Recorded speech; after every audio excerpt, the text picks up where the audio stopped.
welcome to A Voluntary View. We've got Jeff and Justin from VIA, and we're welcoming a very special guest today. We've got Larry Sharpe, previous candidate for the governorship of New York, former business owner, former Marine.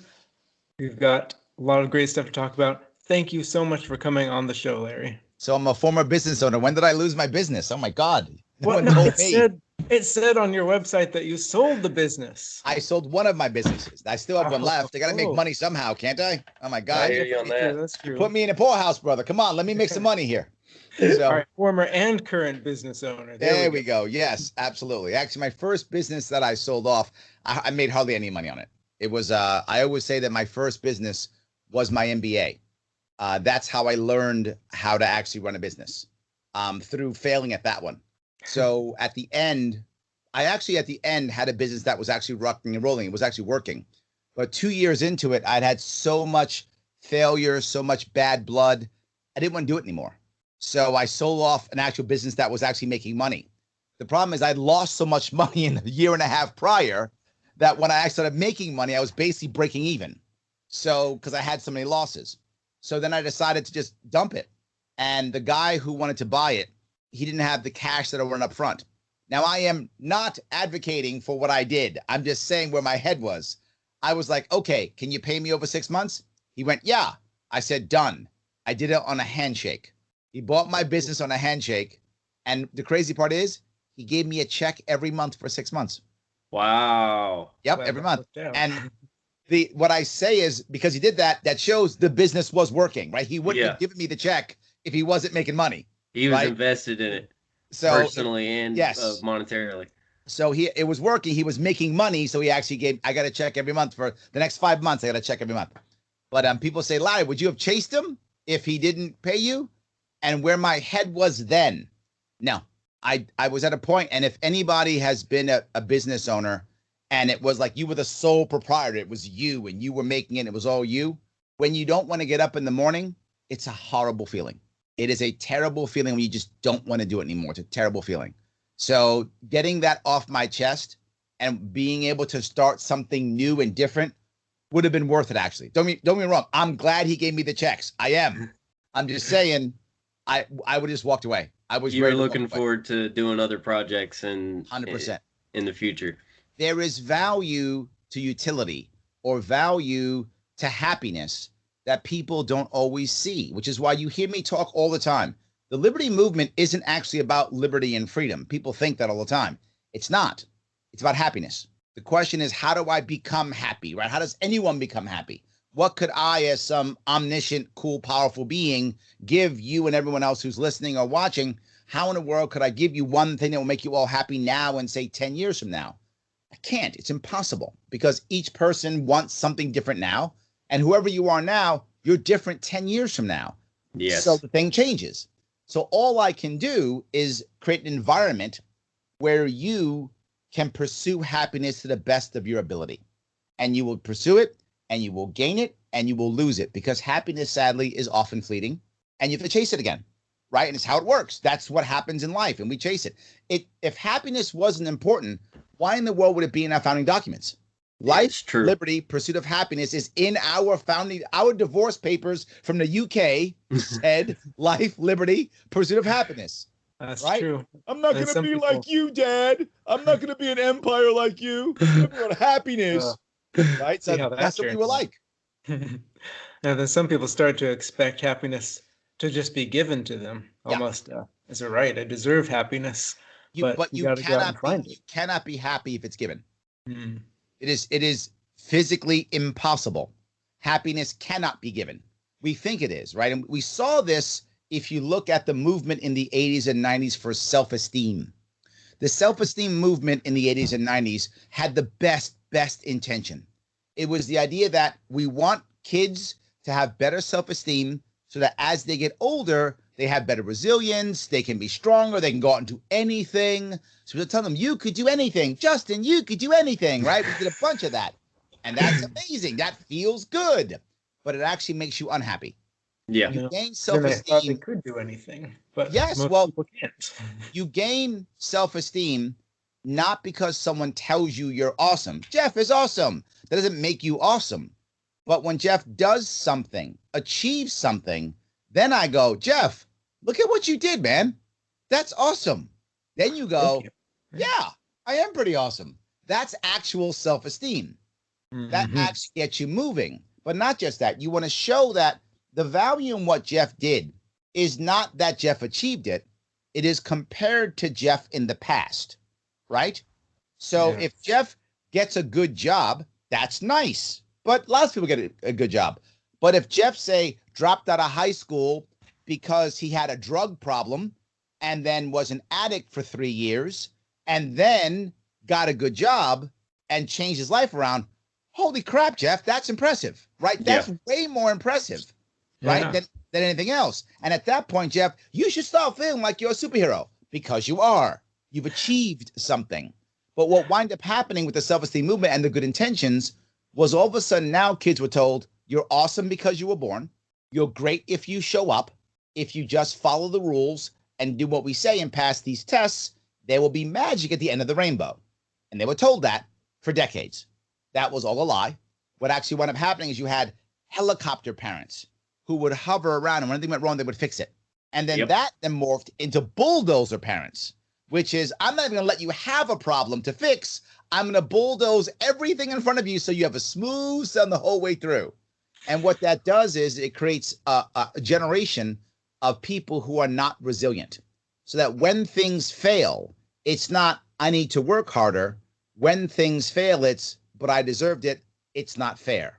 Yeah, I'm entitled to what I expected. Correct. Yeah, and then they can't solve their own problems to get out of that hole. And they keep looking for a higher power to fix it. And that higher power in our world is government. The governments. Yep. Yeah. Everybody wants to go to Big Daddy government to fix all their problems and to put the Lambos out in their front yard like it's actually going to happen. 100%. You've got to go out and actually work. And you know where that leads. Yes.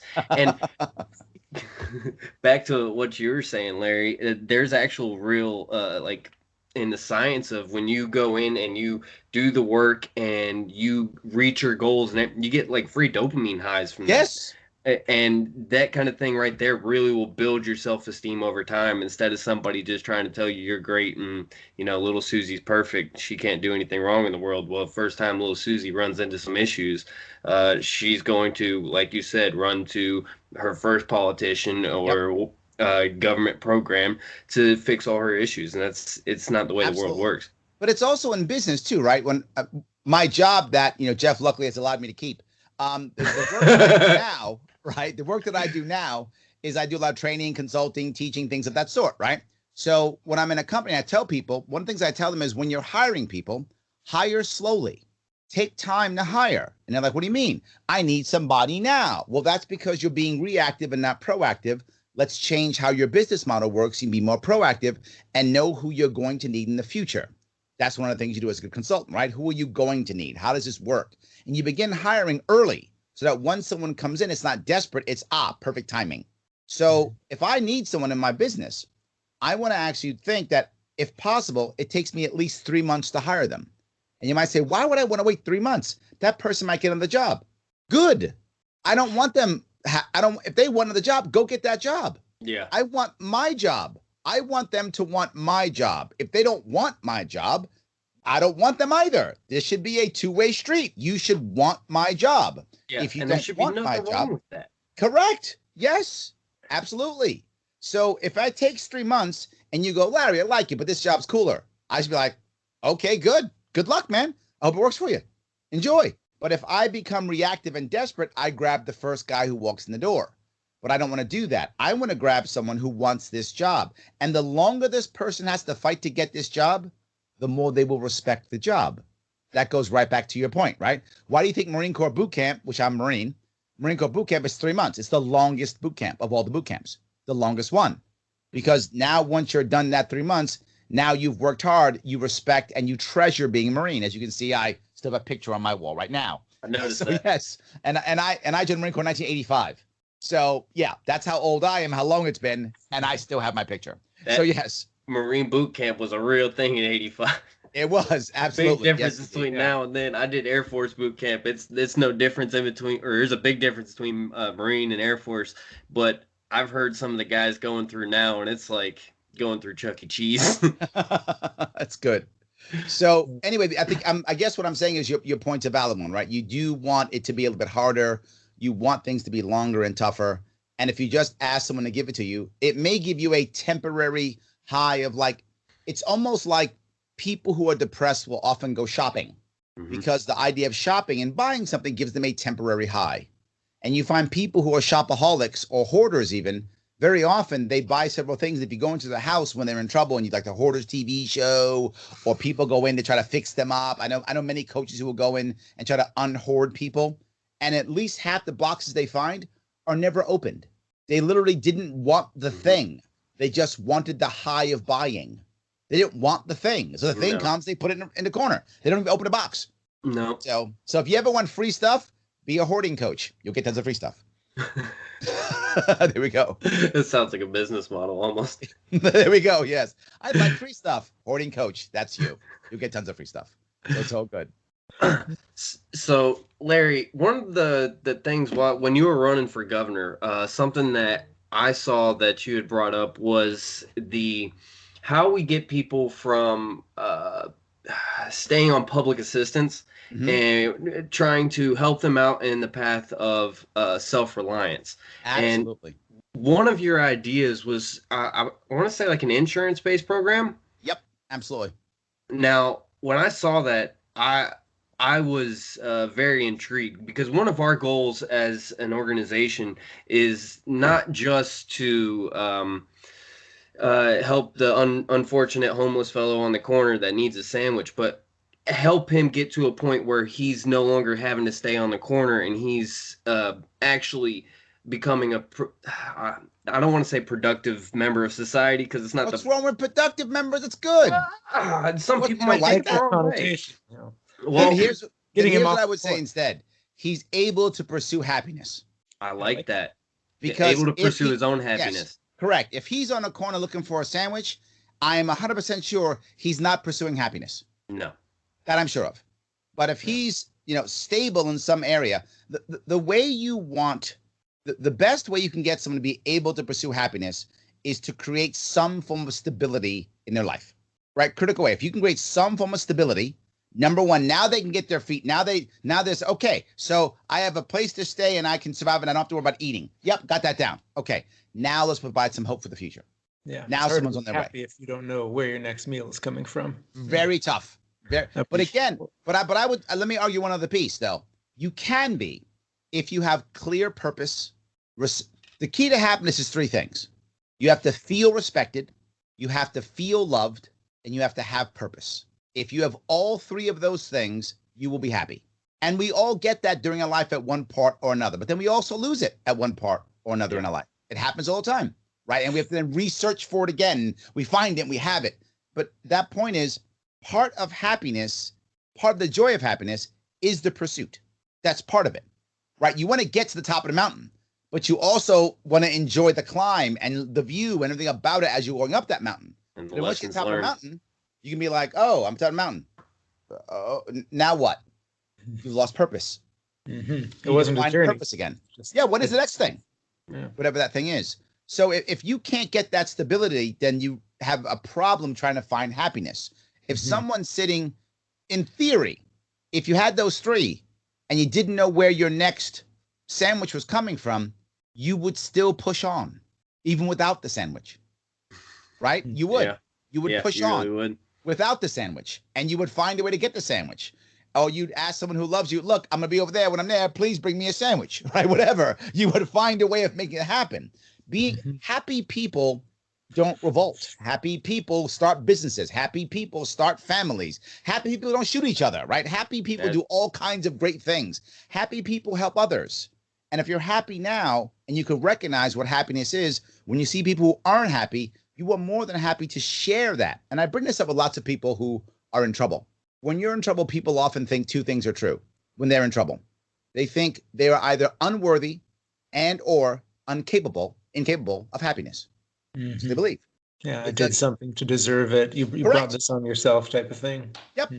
Or they think it's impossible. Life is not fair. It doesn't matter if I'm worthy, I can never get there. They believe one of those two things. Both, by the way, are not true, but people believe it. And if you believe it, it might as well be true. So one of the things I will tell people who are in trouble, and people often call me when they're in trouble, and one of the things I'll tell them is, don't you realize that when you don't ask someone for help, you are being selfish? Because when you ask someone for help, you can become someone else's purpose. So you are literally taking away someone else's purpose when you don't ask for help.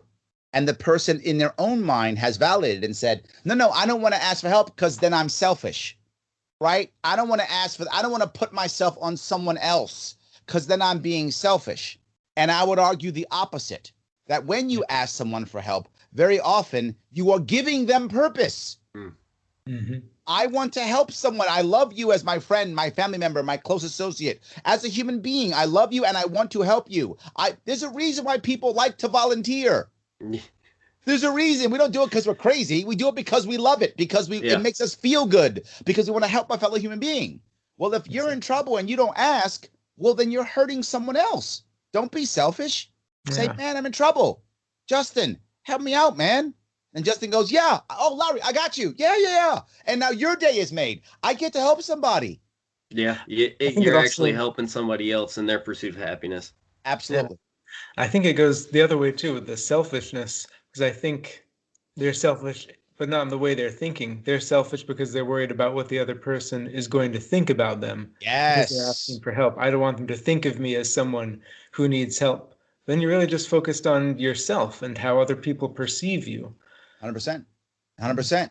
And there's the other piece, right? And this is a big issue when it comes to veterans. Veterans are notorious for this one. Other people too, but veterans are notorious for this. The idea of thinking they're all better off without me. Right? I'm gonna leave and go be homeless because my family's better off without me. My friends are better off without me. I'm gonna kill myself because everyone's better off without me. That's a common feeling. And when I talk to people about that, I think with them, are they really better off without you? And the first answer is always yes. They always believe that. And then we'll start walking down that road and say, you know what? Is it really true? Let me ask, is your daughter going to be better off without her dad? Are your friends better off without you? And most of the time they come back and when you talk about it, I go, you know what? No. All right, then. So stop being so damn selfish. Yeah. And go back to your friends. What are you doing? Yep. Get some help some help so your friends can feel happier about the situation that you're in. Yes. And so on and so forth. And the number one thing I then will tell people is, you think that when you get help, now you're in a bad spot. I'm going to go the opposite. There is glory to being helped because now it's your job to pay it forward. You now got to help somebody else. And when you fell down and got back up, you are now an image for someone else, an example for someone else who's down, right? Never forget the movie Gandhi, one of my favorite movies from the 80s. And in there, there's a spot there where the Muslims and the Hindus are in a civil war in India. They're killing each other and fighting terribly because they don't know how to become an independent nation, having a huge Muslim and Hindu population, and they're having a civil war. Gandhi says, I'm going to go on a hunger strike until you guys stop, right? And if I die, then I die. I don't want to live in an India that will destroy itself like this. So finally, at one point, the killing stops. Gandhi's up in top of his roof, literally like dying because he's starving himself to death. And a Hindu man comes up and he says, here, take it. He gives him like a piece of bread. Eat this. He goes, doesn't matter anymore. I'm going to hell. And Gandhi says, why? He goes, they killed my son. The Muslims killed my son and I killed them and I killed many of them. I'm already going to hell. It doesn't matter. And Gandhi says, I have a way out of hell for you. He says, what? He says, find an orphaned Muslim boy. Raise him as your own, but raise him as a Muslim and you won't go to hell. And I never forgot that. Now, Gandhi has no power of heaven and hell. Clearly, he's just a dude, right? So clearly he has no power of heaven and hell. But that man wanted to hear salvation. Mm-hmm. He wanted to have an answer to his own personal hell he had put himself in for the things that he had done and the pain that he had suffered and the actions that he took that he thought were justified because of his pain of losing his son. And Gandhi said, I got you. Mm-hmm. Good people who are trying to help always have a way of saying, I got you. Yeah, and now part of that is when you get better, now it's your job to make somebody else better. That's your job. And I think that's I know a lot of people in VIA, we work with this organization because we were helped at one point. And now we're trying to help other people in the same way. You have brought up a point that I want to bring up right now. Perfect example. A lot of people think that government is going to help them. And I get it. I do. Because the problem you have is when you add government, you by default remove community. That's how it works, right? As government comes in, community leaves.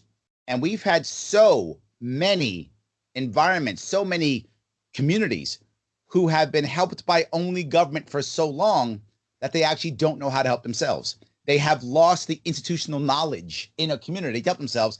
And the COVID lockdown showed that with schooling, hospital, all that, healthcare. Yeah. It showed that communities were just not ready to handle this at all because they just didn't know how to do it. Now, a good person in the liberty movement, people will tell you, well, you know, you guys just hate poor people. You guys just hate government, blah, blah. What I'm saying is no. What we want to do is we know that people need help. We just think government isn't the right answer and that community will always do better. That's what we believe. And here is my example of this. If I create a government agency to service any issue, in your case that we talked about, you talked about, Justin, a guy needs a sandwich, feeding people. And now, Justin, you're my boss. So I come to you every week and I go, hey, Justin, great day, great week. We helped 100 people. We serviced 100 people. You go, great, Larry, awesome. Next week, hey, boss, we serviced 125 people. Oh, we are rocking and rolling. Awesome. Hey, next time we serviced 150 people. Larry, it's amazing. We're doing great. Next week, boss, we only serviced 100 people. What happened? Well, people, people who were qualified didn't show up. Well, Larry, how are we going to keep billing? How are we going to get that printer? How are we going to hire an admin assistant if we don't show that we're servicing people? But Justin, people didn't show up. Well, you need to make some people show up then, don't you? What's just happened is you have just encouraged corruption. Yep. You've just and every agency has the same problem. It is by default encouraged to keep servicing people, not helping people, servicing people. Therefore, the institution must grow. Therefore, the problem must grow. If the problem doesn't grow, the institution can't grow. And you know what? Justin, you and I can't get raises. Right? And unfortunately, that's how it works every time. Constantly. Yes. But now change it. Now it's a nonprofit. It's not a government organization. It's nonprofit run by donors, a donor base. Well, now I'm not getting funded by the number of people that I service. The donor base doesn't care. The donor base cares, am I doing something that solves the problem that they care about? If you write a check to me because you think me and Justin are going to feed people, right? And Jeff's our donor, and he's writing us a check for $5,000 a year to help us, feed homeless people. If I tell Jeff, dude, there's less homeless people in our county, he's gonna be like, that's amazing. I'm glad I'm giving you money. That's the reason why I'm giving you money. So there'll be less homeless people. So if me and Justin go, we serviced 5,000 people last year, and then this year only 4,000 because our program got people out so that they didn't need us anymore. Jeff's like, oh, here's another 5,000. Keep doing that. Keep doing what you're doing. Yes. In fact, what we're going to show him is not the number of people who we've serviced. We're going to show him the number of people who we've helped. We're going to show him the success stories. And that's going to get Jeff to keep writing those checks. But if the problem keeps growing, Jeff says, why am I paying you? Exactly. Why am I giving like you everybody $5,000? looking at the taxes when they get paid. What Yes. are my taxes going to? Yes. I see more homeless people out on the streets. Yes. My bridges are failing. Yep. All my roads have holes in them. Yep. What are my taxes doing? Absolutely. And now think about it. Why does the average person join and get a government job? Some people because they want to serve, does happen, but most because it's a good job. Yeah, I'm not asking for it. That's just a fact. Most people do it because they either want to serve or good job. Why do people join nonprofits and charities? Because they care. Mm-hmm. That's it. Because they care. Guaranteed. If you go to a government program and say, hey, I have a problem, government bureaucrat does what it's supposed to do. Look at the sheet of paper and go, all right, let's see. Let's find the box that you fit in. Okay. Check the boxes, You fill out fit these in this forms. box. There we go. And with this box, you get these services. They then give you these services. And you go, that's great, Larry. I appreciate you giving me services, but I'm not helped. And I go, what are you gonna do, man? There's your services. Have a nice day. Yeah. You got got these services, but it's not what I need. That's correct. Yes. But go to a nonprofit, and now you're a nonprofit, and Justin's there, and you go, Justin, I'm in trouble, and Justin goes, okay, let me see how I can help you. You need this, this, and this. In fact, in this case, you should go to the government for this one. He's going to tell you that because that's going to help you if that's the case. In addition, you need these 2-3 things. I got Bobby and I got Phyllis. They're going to help you out with that. The nonprofit will give you whatever it takes to try to get you to the right spot. The government will only give you the services on the list. There's actual compassion behind a nonprofit. Correct. Yes. But the government is focused on numbers, not on people. Yes, absolutely true. That's the biggest issue. And most don't get this. So now I saw in your page, one of the things you had mentioned as kind of trying to address the solution of poverty. You got me going all over the place, Justin. I didn't even get down to the policy. I'm sorry about that. No, yeah. One of the things was insurance, like some kind of an insurance plan to help. What was that about? Because that was intriguing. But let me walk down there. I'm sorry. I'm gonna blame Justin for getting me off track with this stuff. It's always I'll take it. It's okay. There we go. So now one of the things I was bringing up is that if you are if you are a single mom, as an example, and you have 2 kids, people will often say, "Oh my God, look at this lazy mom. She won't work." You will hear people say that all the time. And it's not true. The reality of it is the system is set up so she'd be a fool to work. The system is set up that once she goes to work, she loses all of her benefits and has to pay for childcare. So she will literally make less money and spend less time with her children. Why would she do that? Right? I mean, the system is set up for her to stay on public assistance. Yeah. She should. I'm not mad at her for that. I'm not hating the player. I'm hating the game. Right. Right? The game is broken. So she shouldn't be doing that, but we've shown her it's the best way. But what if 2 things existed, 2 separate pieces? One of them is the insurance policy. The other one is another option for childcare. What you will hear me say all the time to people who talk about helping people, the government is always 2 things, a monopoly and a jobs program. It's always those 2 things. So if you just remove the government, there's nothing there. It's a monopoly. So now you opened up a black market for all kind of bad things, right? And if you wanted to go away, you have these people who have jobs. They're not going to vote against it. It's their jobs. It's their livelihood. Tough. So here's the way of doing it. Always add something that someone can take voluntarily. Add an option, add competition, add a community option. So the first step is, I talked about in New York State at the county level, right? The first thing is allowing what's called child gardens. A child garden would be, for an example, Jeff, by the way, do you have kids? Yes. Got 3 All kids. Right. Do you ever take your kids to a park? Oh, yes. Good. Okay. So you decide you're taking your kid to the park, and I go, "Hey, Jeff, do me a favor. Take my kid too.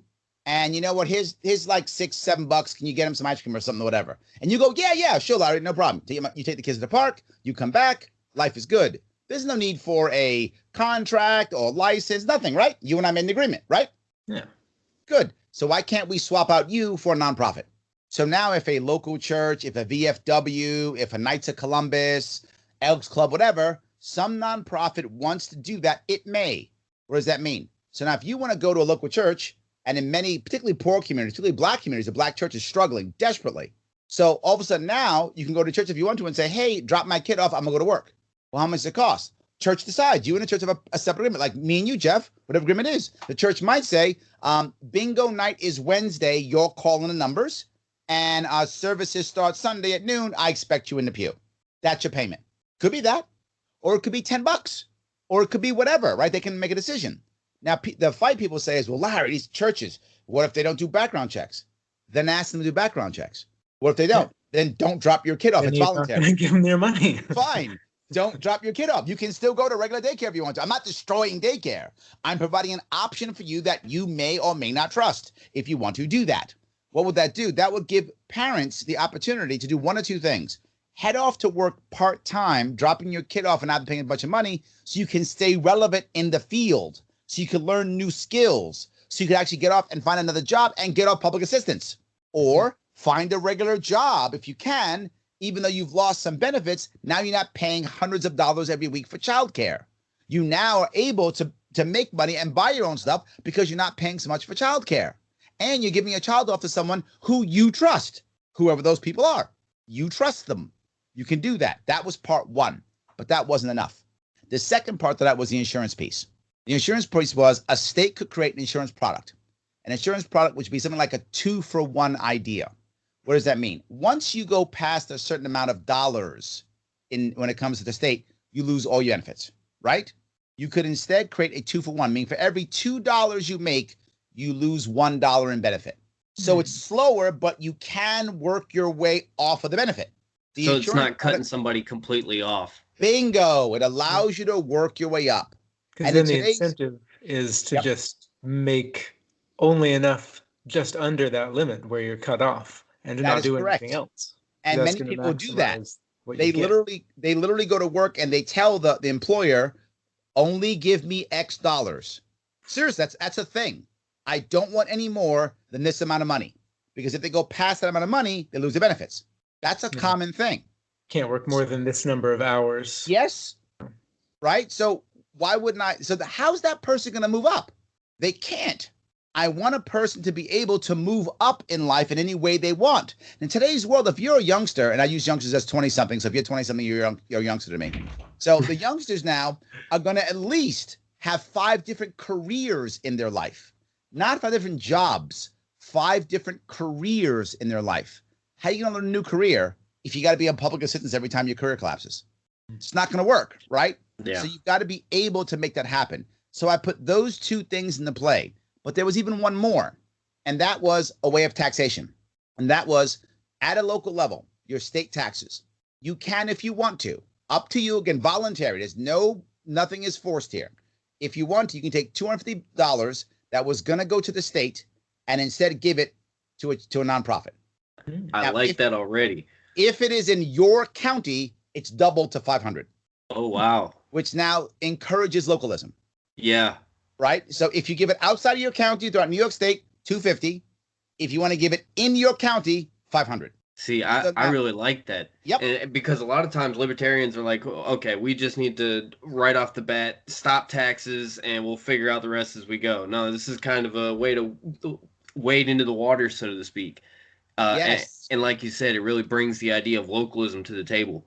Yes. And the thing is, now what will happen is the average person in America thinks taxes is actually a great idea. They think taxes are the only way to have services. They think taxes are the only way to have anything. They believe that. Roads, they think there's no other possible option. But what I'm doing is showing them that there is. So imagine if you had that where now you could give $500 to a local nonprofit. Now the nonprofit every year is fighting for your dollars. Mm-hmm. Now I'm coming to you saying, Justin, I know you wanted this stuff done. I need you $500, man. And your $500 is gone either way, right? It's going either way. Yeah. You're not keeping it. So your choice is, do I give it to the state or do I give it to someone local? And if I give it local, to who? Now I've got to prove I'm doing something good every time, right? I can't just, no, I bought a new car last year. Well, you're not giving me $500 then, are you? No way. You got to see some impact. You go, man, those guys, they were working on this and it was working. You know what? $500. You got it, man. Yes, Larry, you got it. And all of a sudden now what happens? The community becomes a competitor to the government, which is what I want. Yes. Because the government has one of 2 options. One, it gets better or it goes away. Yeah. Especially as people see the actual productivity of a nonprofit versus a government program. Yes. They start to see and once they see it, they actually will want to cut taxes because there will be a system there already. Community can close the gap, and that's what we want. Exactly. And they may start wondering, okay, I know my $500 is going to this. What the heck is all the rest of my taxes going for? What right. For? I know what $50,000 toilet seat. They show me. Yes, absolutely. And the more I start showing you and saying, Justin, look at where your $500 went. It went here. Look at, you said you wanted this done. Look, it's getting done. And you go, you're right. You know what? I don't mind dropping $500 for that because it's what I want. So I'm good with that. And just the idea of, again, what happens is there are so many people in the liberty movement, and I mean this with love. We spend so much time with our own that we don't understand what the rest of the world really is like. And we wind up telling ourselves a lot of lies. And one of those lies is everybody hates government. That is absolutely not true. Unfortunately not. Yes, we have a lot of work to do. Yes. We have to show them that it is not the awesome thing they think it is. Most people in America actually love government. It's like their government, right? Yeah. They're like they their identify government. with it. And Correct. if people would think about that, I think they would start to realize that and be a little more empathetic, because most people in the liberty movement weren't born hating the government. You had That's to correct. learn about everything that's wrong with it, and then your eyes are opened, but then they expect other people to see it right away. Yep. That's not how it Absolutely. works. We say things like, everybody hates government, or we say things like everybody wants to be free. Everybody doesn't want to be free. No. Also not true. Unfortunately not. Some Yes. people want to be safe more than That's they want to be free. correct. That's exactly how it Absolutely. goes. And I'm okay with that too, right? Sometimes in your life, you may decide that the right answer is to not be free. And I'll give you an extreme example, which is, again, I'll go back to the addict issue. You decide to check yourself into rehab, right? You've decided that it's best for you right now to not be free. And that's fine. That's an extreme example. But there are many. Yes. I joined the Marine Corps. I wasn't free when I joined the Marines. I lost my freedom of movement. You in the Air Force, right? You lost your freedom of movement. They told you where you're going. Yep, you lose certain first speech or First Amendment rights. You lose First Amendment rights. Yes, you do. But you and I volunteered. Yep. We thought it was the right thing for us at that given time. And that's fine. I don't mind if people don't want to be free, as long as it's voluntary and they're not forcing others. Then we're good. No Don't worries. bring me into your decisions and we're Bingo. all right. Yes, exactly right. Unless you're asking me to join you. That's different. Yeah. As long as you're not forcing me, right? It's fine. You want to go and you join the Marine Corps with your buddy? Okay, as long as it's voluntary, do so. But obviously, we're not drafting here. That's a bad idea. So yes. Yeah. Anyway, Let's the draft. Oh, that's a subject all on its own. yes. But I hope that was clear in my idea of volunteerism and how I tried to bring it to an actual campaign with people who could actually understand it. And I got a lot of New Yorkers who love government. I got a lot of New Yorkers that go, oh, wow, that actually makes a lot of sense. It's a new way of actually approaching things and Yes. addressing a problem that we've had, across the United States, not just New York, but from a federal, state, local level, everywhere. Bringing that to the table, I think that was really cool. And man, to think of what New York would have been like today if Larry would have won. Oh, man, would have been much better. That's for sure. That's for sure. That's for sure. Couldn't have been worse. I mean, you read about some of the things that Cuomo has done, and it almost boggles the mind. It's yes. crazy. And the worst part is most New Yorkers just sat back and took it. Mm. That's the hardest one. Most New Yorkers sat back and took it. I've heard, I don't live in New York, but I've heard that people still are really supportive of him, even after all this stuff. 51% approval rate after the 10th woman said that he either harassed or insulted or whatever he did to her. Supposedly. Even with all of the COVID stuff, the lockdowns. And... they're fine with that now because our generous God has not allowed us now to go back to work. He's a generous God. He is. So that's a good. I can see the meme in the Photoshop right now. Yes. He's a generous God. Yes. So now I've got to ask though, because I'm curious, if you had gotten elected and if you had been the governor and COVID comes along. I literally did a 10-part video series on this in March of last year. Oh, wow. That March sounds expensive. of last year. Yes, because I knew this was going to happen. I knew that asking this question. So for anyone listening and watching who wants to go, you can go to my Sharpe Way YouTube page. And there is a separate playlist, which literally says COVID reaction March 2020. There are, I think it's 10 videos. I think 10. I explain everything we should have done in order with what I knew at the time. And the funny thing is, it's perfect now. Like you can go back and it still works. That's you can great. go back and it still works. And nothing was forced and no extra taxes and no shutdown. Nice. See. No shutdown, nothing forced, no taxes. And we could have actually had a better outcome. And I covered everything. I covered everything from creation of masks to creation of hand sanitizers to hospital beds to respirators. I covered everything. How to pay for it, everything. I covered every single aspect of it. I went right down the list. And to think, when you see the comparison of what each state did when it came to how they responded to COVID and the pandemic, you look at states like New York, California, ones that were shut down, practically all of 2020. Yep. In comparison to Texas and Florida, who actually had more of a voluntarist view of how to approach the pandemic, and you see the numbers, and not only just from an economic standpoint, but also from the actual deaths from the pandemic.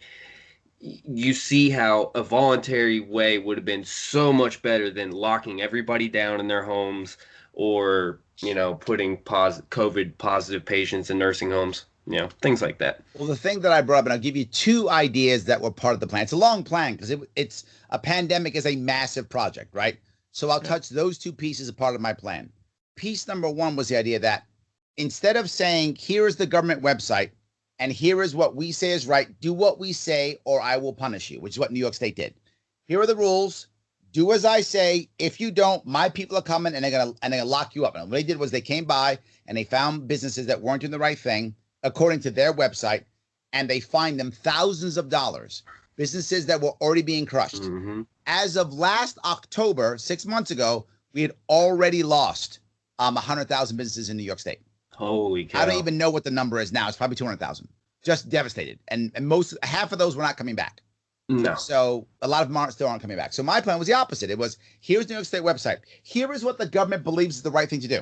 But here are spaces for 2 or 3 other opinions on what is the right way of dealing with retail.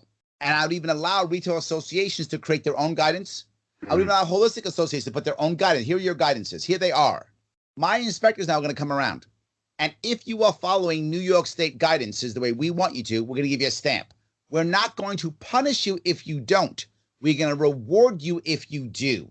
And we're also going to allow others to do the same. They have it now. It's called a wellness check or something. It's a private company that goes around and puts stamps if you follow the wellness check thing, right? Yeah. So you can have 2, 3 stamps, whatever you want. And you as an owner decide, you know what? I'm going to follow these or those rules and hope I get my stamp that I want. Now the consumers in the area, the community decide, do I want to go in that store or not? If Justin's Mr. Hardcore, I don't care about nothing, and Jeff's following the state rules and I'm following the other guy's rules, now the community starts going, who's getting sick? If nobody's getting sick, the rules don't matter, do they? No. If everybody's getting sick, the rules don't matter, do they? No. But if we now know who's getting sick from where, we begin to know which rules are which. And what's going to happen? Let's say my rules are the right rules. And Justin's people, man, they all getting COVID. No one's going to Justin's store anymore. The community shuts Justin down. I don't have to as governor. Or Justin gets smart and goes, I better follow Larry's rules. Yeah, I better get with the BBB of the pandemic and get my wellness check. I better go do that because Larry's got the right rules. I should follow his rules. And then no one fights on whether masking works or 6 foot or 3 foot. Doesn't become political at all. No one's fighting. They know Larry's rules are working. Why? No one's getting sick from Larry's joint. It's Justin's joint that's messed up. He's the knucklehead. Don't hang out with him. Right. So and that way Justin you're letting changes or Justin goes under, which means the community closes you. And if your community shuts you down, I'm okay with that. Yeah, that's it. If the market or community decides, I no longer want to be a part of your store, by all means. I mean, that's the free market at work. And if we would have started that, and I talked about starting that in March, within 3 months, we would have had exactly the right protocol for every single individual county in New York State. And New York State is a very diverse county. We have counties in New York State that have only 5,000 people in it, and a county that's 2.3 million. Yeah. So why would I want to have the same rules for every county? Localized rules would find the right way to do it. And my only request is, without question, transparency. You must be transparent. And if you lie, if you're a store owner and you put a stamp on that you don't have, that's fraud. That's a crime. You don't have to follow any rules, but you may not lie. Right. That's it. You don't lie. It's good. At that point, you're misleading the community. That's correct. And that's a crime. I have no problem with the government hammering you for fraud. That is a crime. You get hammered for that. But if you don't want to follow the rules, you don't have to. But you only get the right stamp for the rules you choose to follow. Or none of them. Or all 3 in theory. Right? If you were to have super regulations and all 3, up to you. If that's what your community wants, then that's what you should do. You should do what your community is demanding of you. I'm okay with that, whatever that is. So we would have done that. That would have changed everything in that regard. But the second piece I was bringing up, which was the idea of the older people in nursing homes.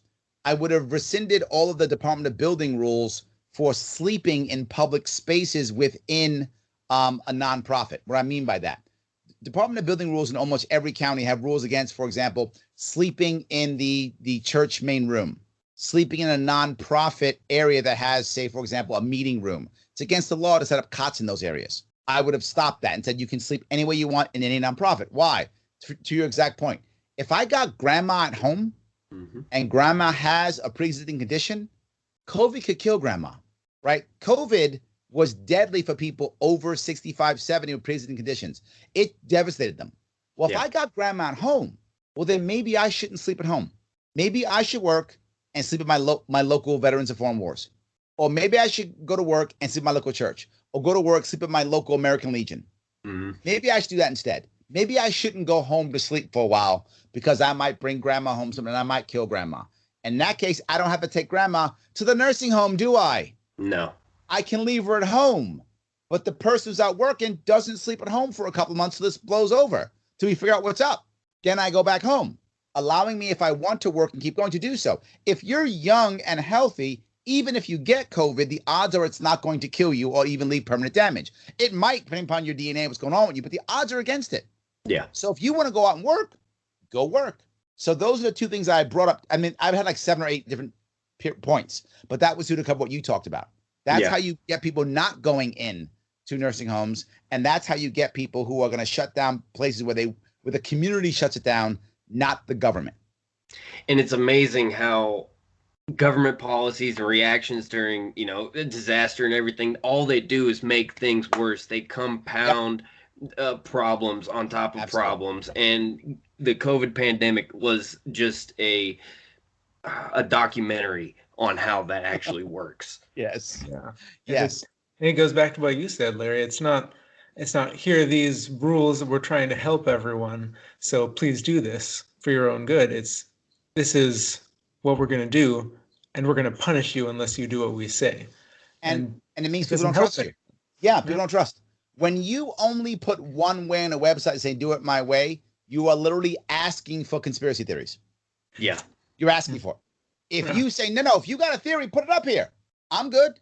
So people go, oh, so there's 3 choices? Yeah. Which is the one you think is best? You stop thinking, what else is out there? You don't think that. You think, oh, here are the choices. All right, I believe this guy or that guy, or I believe none of them. Okay, whatever.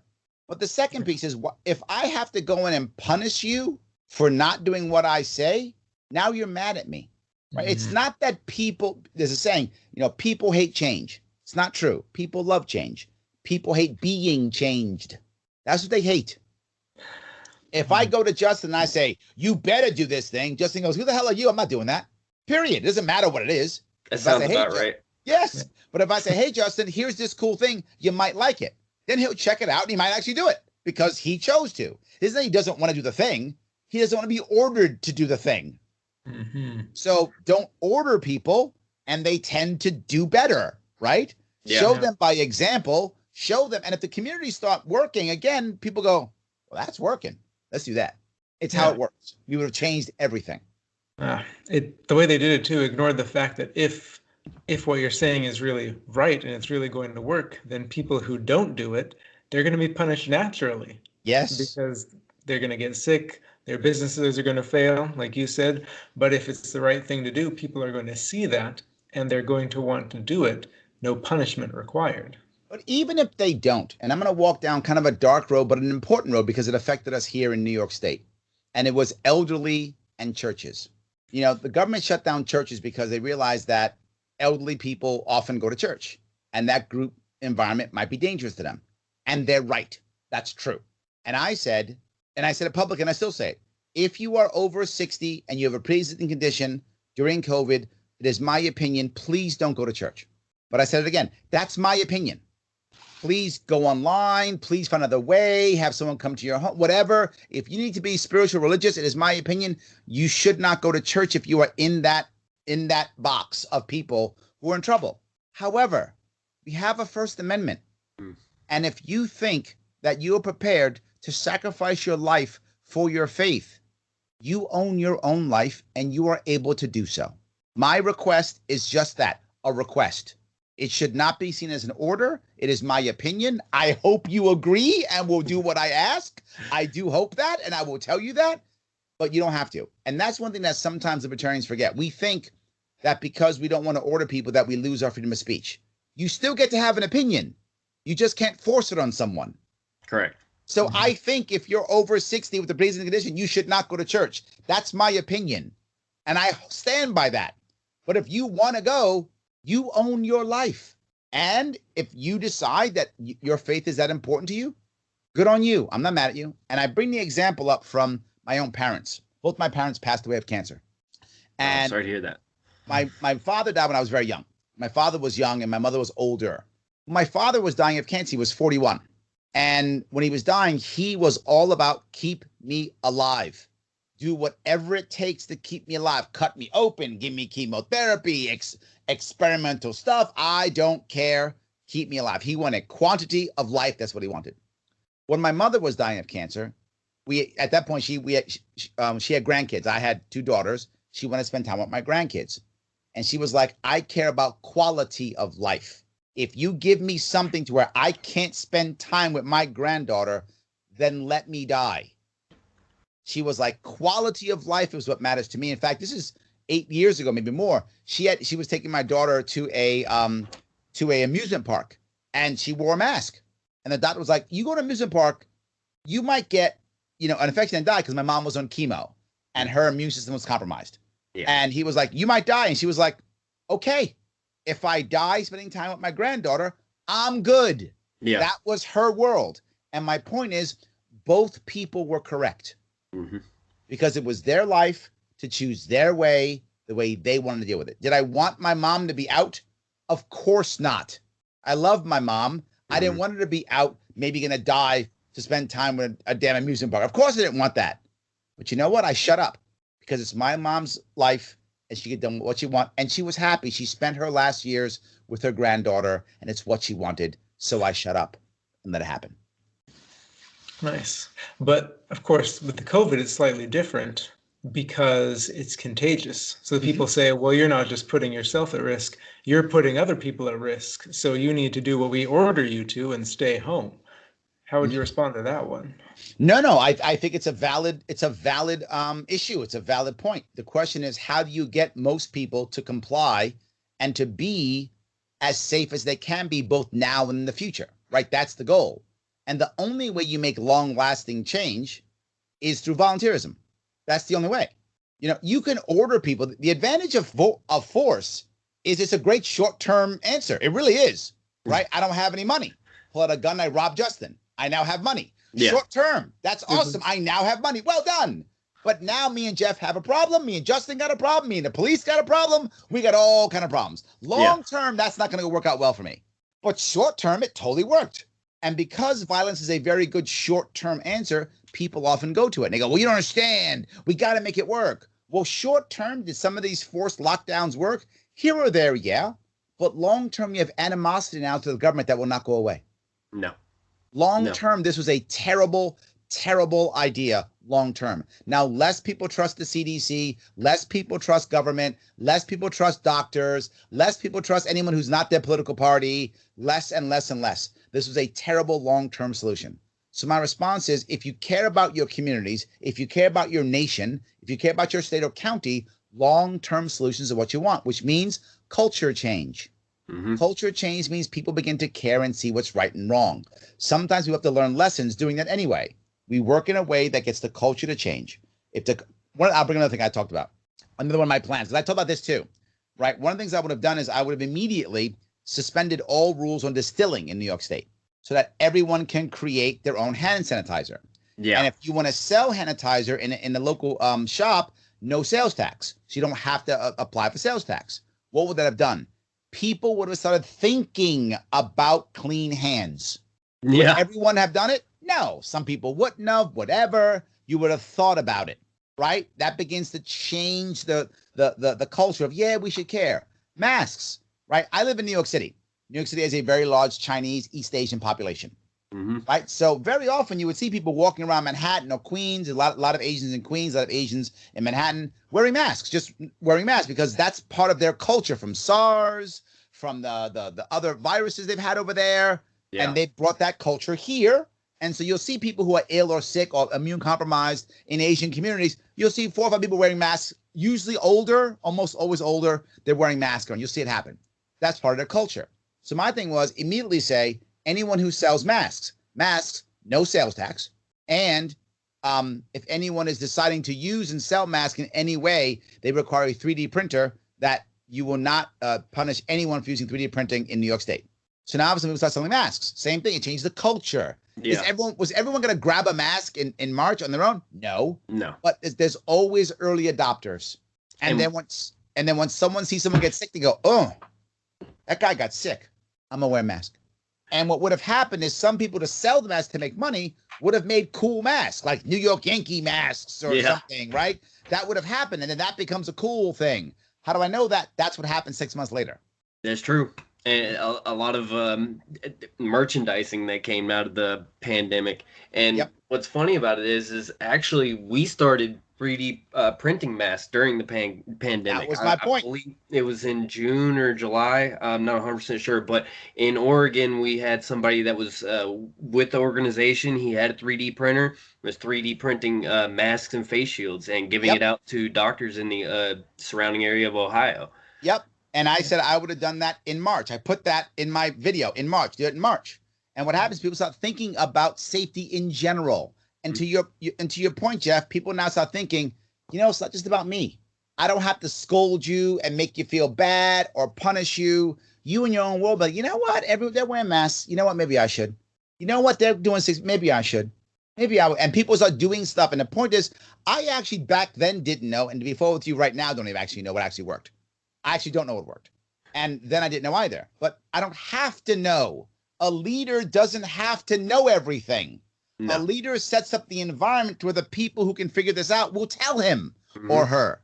So as long as I would have been transparent, what would have happened is people would have said, hey, Governor Sharpe, those masks, these don't work at all. Or these do work. Or these respirators, they're useless. Oh, these work. Remember all the tests that were all broken and busted? We didn't find the tests weren't working till like May. Yeah. I said allow anyone to make a 3D printing test in March. We would have figured out if it didn't work by April. We'd have known already. Right. They would have said, these don't work, these work, whatever. We would know.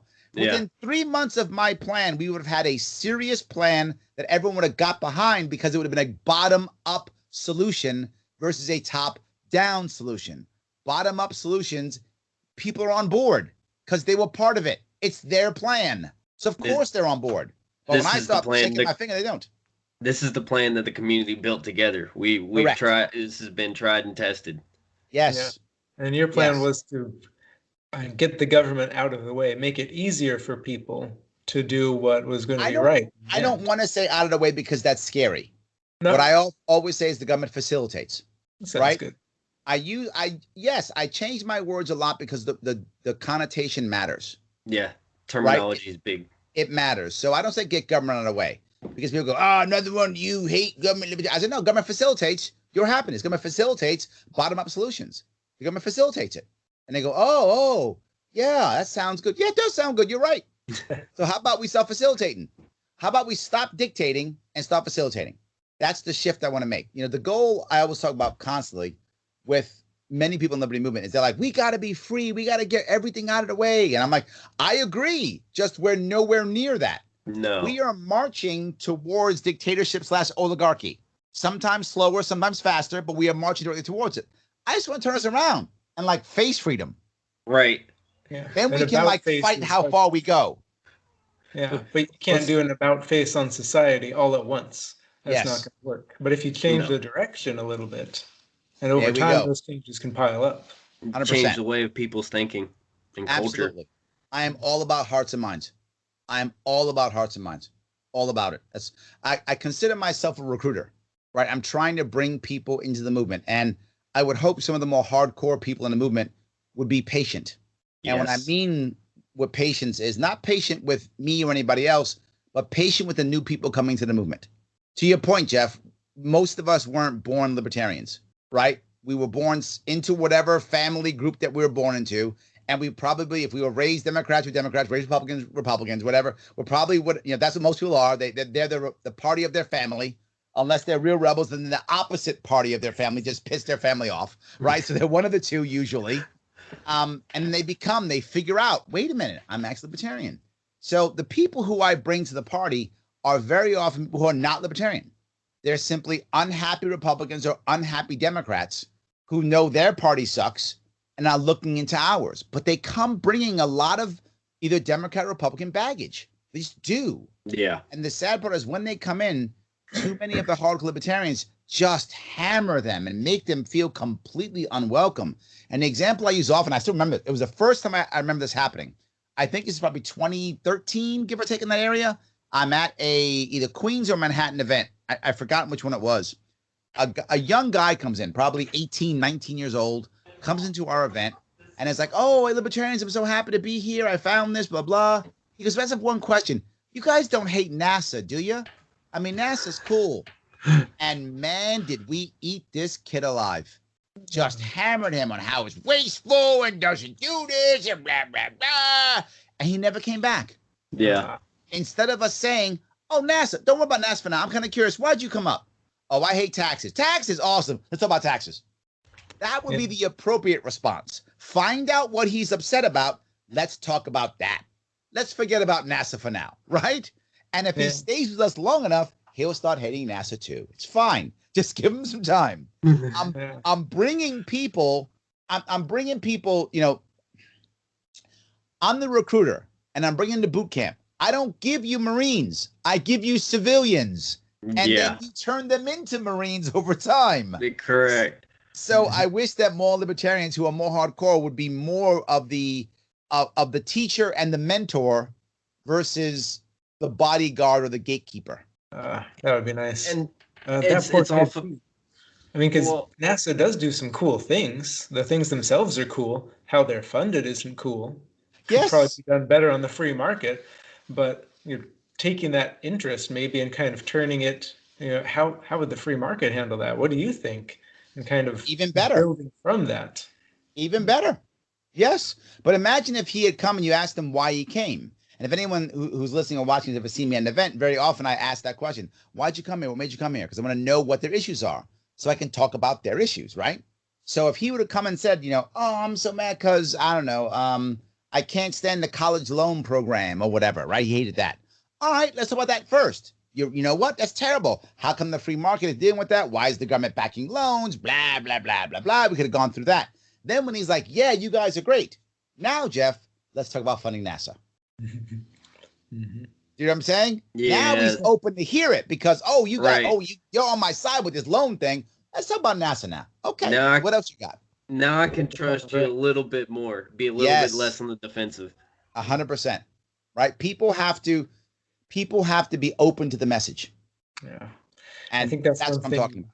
And that's one thing we try to do too, because, well, of course, one of the things that people think about libertarians is, oh, you guys are just selfish. You don't want to pay taxes because you don't want to help people. Right. But that's one thing that we try to show. No, people who care about liberty, they do also care about helping people. And we're evidence of that. Because we all believe in liberty. Most of our donors are people who believe in liberty, but they all want to help people. Yes. So it can kind of be the change. Important pieces here is it's not about we want to be on our own or we want to be selfish. We just want to make sure no one's forced to get together. That's the issue, right? It isn't about, you know, we can't work together. It's we don't want to be forced to work together. We want to agree to work together. We want to say, you know, this is the thing to remember. The example I use often is the Amish, right? The Amish are a voluntarily socialist group. Yes. You can leave if you want to. You can join. In fact, they have that, what's that? Rumspringen, I think it's called something like that. Rumspringer? There we go. Rumspringer. Yeah, that's what it is. Yes, where you go, they go and say, go out, enjoy the world. If you like the world, don't come back. If you don't like the world, here we are. That's voluntarism literally in action. Right. Take your pick. Are you good? Go. You want to come back? Come on back. Now you might say, well, Larry, we're not going to be Amish. You're right. But in a libertarian world, the Amish thrive. In an authoritarian world, they are one of the first people attacked. Mm-hmm. And they only exist by permission of the authorities. And they won't exist. Every single authoritarian regime ever attacks minorities. There is zero exception to that rule. That is a 100% rule. Every single authoritarian regime attacks minorities. Very true. But a libertarian regime, you could say to yourself, you want to, again, you don't lose your First Amendment. You could say, I think the Amish are awesome, or I think they're terrible, or whatever. But you're not going to stop them from being Amish. No. You can still say whatever you want about them. I think they're dumb, or I think they're smart, or whatever is your personal view upon them, but you don't stop them.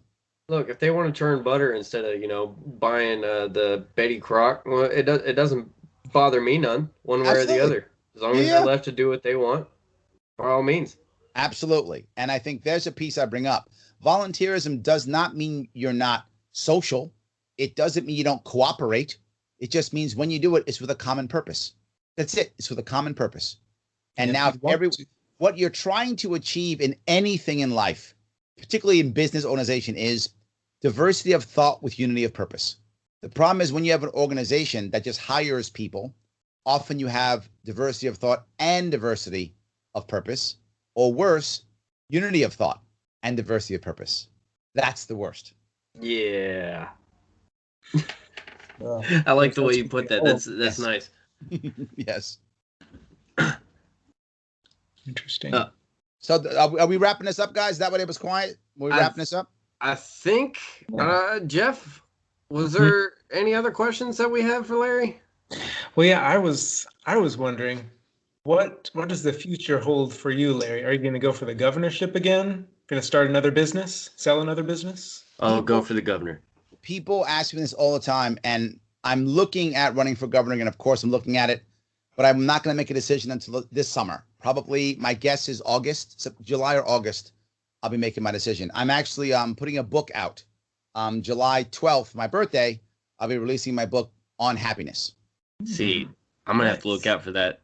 Yeah, because I was really intrigued on how you approach this, because it seems like it's a philosophy on life for you. It is. And I like the way how you look at that. And yeah, I'm going to have to check out your book whenever that comes out. You said July 12th? That's my birthday. Yep. It'll be coming out July 12th. I will be, hold on, how old will I be? 53. There we go. Whoa. Nice. Yes. Birthday. Nice. Yes, I'll be 53. I forget how old I am half the time. When you get so old, you forget how old you are. That's where I am. So yes. I did that when I turned 32 and I wasn't proud. There we go. So you was old already. Okay. 30 something. Yeah. So. All right. So after that, about a month or so after that, I'll decide if I'm going to run or not. If I run, I'll do what I did last time. I will literally stop working. It will be a full-time gig. I will put over a year into it. I will bust my rump and try to win this damn thing. Or if not, I'll say who I think we should get behind, and I'll get behind that person. Well, I really hope you do run, Larry, because they could really use all the help they can get up there. And I mean, it's your own hometown or home state. Yes. It'd be exciting. The issue is, if you've noticed, people think I run often. I've only run one time. Yeah. And I only run when I think I can make impact. I'm not a person who thinks we should just run all the time. Run. Why don't you run for this? Run for that. No. And the reason is when I run, I give it my all. And I ask a lot of all my supporters. I ask a lot of supporters. I ask them to show up. I ask them to give money. I ask them to give time. I ask them to be my social media warriors. I ask them to tweet people. I ask them to get me on TV. I ask a lot of them because I give a lot of myself. And I'm not prepared to ask all that of people and to not have impact. Yeah, it's not worth it. Over and over and over again. They get burned out. Yes. And burnout is real. Yeah. And if I'm going to bug you, Justin, do me a favor, share my stuff. Come on, keep sharing my stuff. And every week I'm bugging you. Share it again. Why aren't you talking? Do another podcast. Talk about me, which me and my people will be bugging you when that time comes. And we'll bug you. But if I bug you and you do all this stuff and then I produce no income, no impact, you say, what the hell did I do this for? Yeah. I invested in you. Yes. I want you to be like, I gave Larry $50 and you know what? He busted his ass for me and I'm good with that. I'm glad I gave him $50. That guy was out there jumping through hoops. I'm glad I gave it to him. That's what I want. And if I can't do that, I'm not gonna ask for the money. I mean, I wrote a check to myself to start my campaign for $10,000. And then I started asking everybody else for money because I have a rule in my life. I can't point my finger at you until I point my finger at myself first. And I really want to point my finger at you. So that means I really got to point my finger at myself first a lot, right? Because I really want to point it at you. So I got to point at myself a whole lot. So if I'm going to sit there and say, hey, Jeff, give me $25, you're going to say, did you give yourself any money? I don't feel comfortable doing that. But if I write myself a check, then I go, yeah, Jeff, give me some money. Yeah, I gave myself money. You can give me money now, right? Then I don't have a problem bugging you then. It's if I'm not doing it, I got a problem. Man, it would be great if everybody that ran for office had that way of thinking. That'd be nice. It I would. agree. It would. That'd be nice. Be a lot less problems. Absolutely. Yes. Yeah. 100%. Well, speaking of running for office, you might have a better chance. I've heard that the Mises Caucus of the Libertarian Party has made a lot of gains in the past few months. They have. They've been very organized. In fact, what I'm most impressed by is the amount of organization they've done. I feel like they've organized better than, at least that I can see, they've organized better than any other caucus I've ever seen.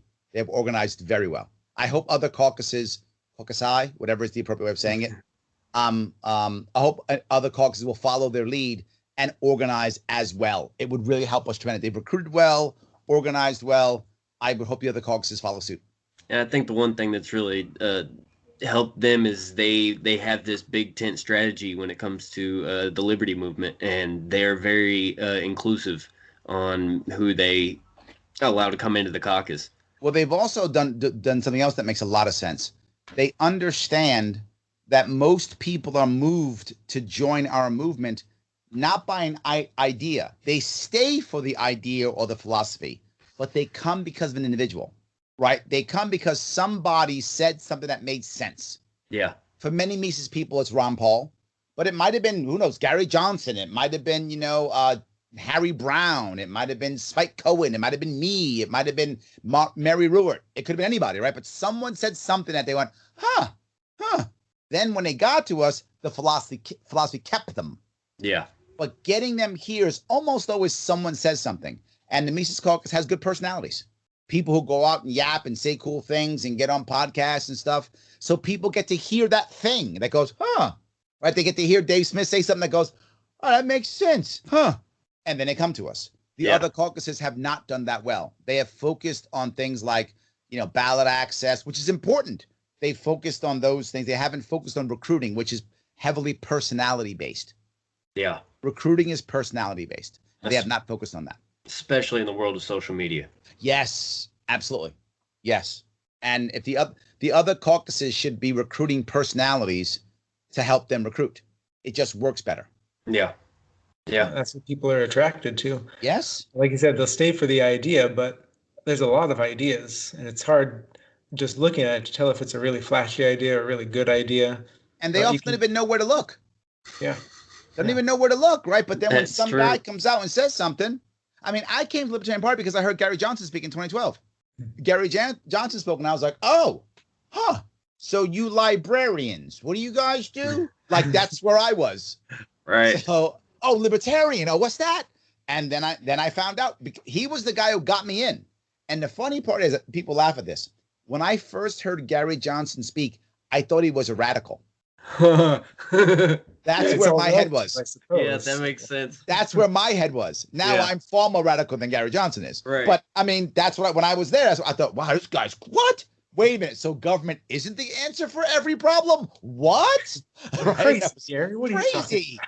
He's Gary Johnson guy. He's a madman. Right? I mean, that's what I was thinking, right? And now I'm far more radical than he is.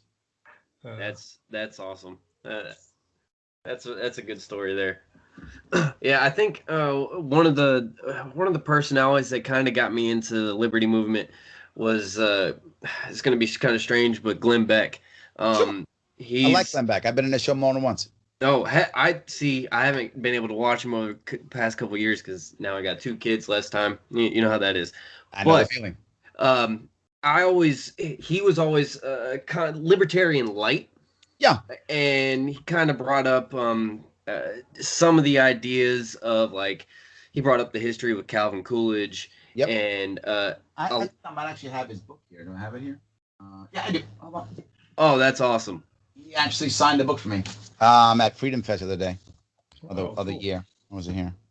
And oh yeah, that's definitely, yep, that's Beck. Yeah, I've got, well, I think my dad's got it right now. I've got one of his. To Larry, keep moving forward. Your voice matters. That's awesome. So yes, I happen to have his book here. Yeah. That's awesome. See, yeah, he was the one that kind of introduced me to all that, and yeah, I think he's definitely more on the right wing side of things. He is, yes, definitely is. Kind of like what you're saying about Gary Johnson. I used to think, some of these ideas are kind of radical, but then I got more into the idea, and now I'm like, well, I think cocaine should be sold at CVS. Not everybody's ready for that. Right? Yes. Yes. Obviously. Yes. But that's the way I try to approach But it. you just brought up something that's very important, right? People often think, because I'm much more of a mainstream libertarian, that I'm against radical messaging. I'm not. I'm against only radical messaging. Right. I think our message should be all over the place. We should have milquetoast messaging and radical messaging. We should have everything, because people are at different spots in their life. Yeah. I never forget this. I forgot who it was. They was talking about a shirt that said legalized recreational cocaine. Yeah. And just like you're talking about, right?